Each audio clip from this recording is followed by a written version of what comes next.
القرآن بيحكي لنا قصة قوم سبأ، قصة نعمة عظيمة جدا لكنها انقلبت لأسوأ كابوس. إزاي ممكن مخلوق صغير زي الفار يقضي على حضارة كاملة؟ خلونا نشوف إيه اللي حصل. طيب، مين هم قوم سبأ؟ دول كانوا مملكة قوية وغنية جدا في منطقة اليمن حالياً.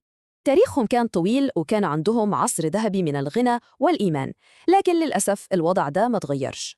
سر قوتهم وازدهارهم كان متركزاً في حاجة واحدة، تحفة هندسية عظيمة اسمها سد مأرب.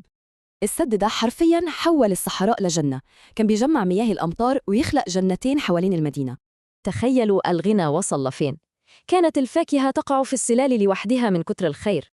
يعني كانت فعلاً بلدة طيبة، هواء نقي ومفيش أي حشرات أو آفات مؤذية. لكن مع كل النعم دي بدأ الوضع يتغير. الوفرة الزايدة خلتهم ينسوا يشكروا ربنا. بدل ما يعبدوا ربنا الواحد رجعوا يعبدوا الشمس والقمر والنجوم، نسيوا الأصل تماماً.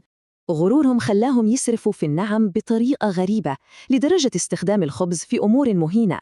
ورغم كل ده ربنا أداهم فرص كتير، بعت لهم 13 نبي عشان يحذروهم ويرجعوهم للطريق الصح.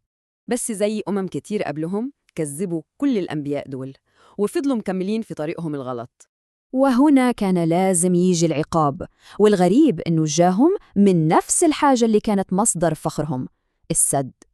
النهاية بدأت مش بجيش، ربنا أرسل عليهم فئران وحيوانات صغيرة بدأت تنخر في أساس السد. وفجأة جه سيل ضخم جدا، السد الضعيف ما استحملش وانهار، المية غرقت كل حاجة.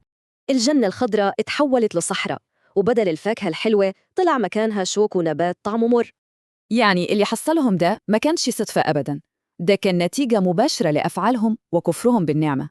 قصة سبأ بتفضل عبرة مهمة، هل النعمة بتخلينا نشكر ولا بتخلينا ننسى ونطغى؟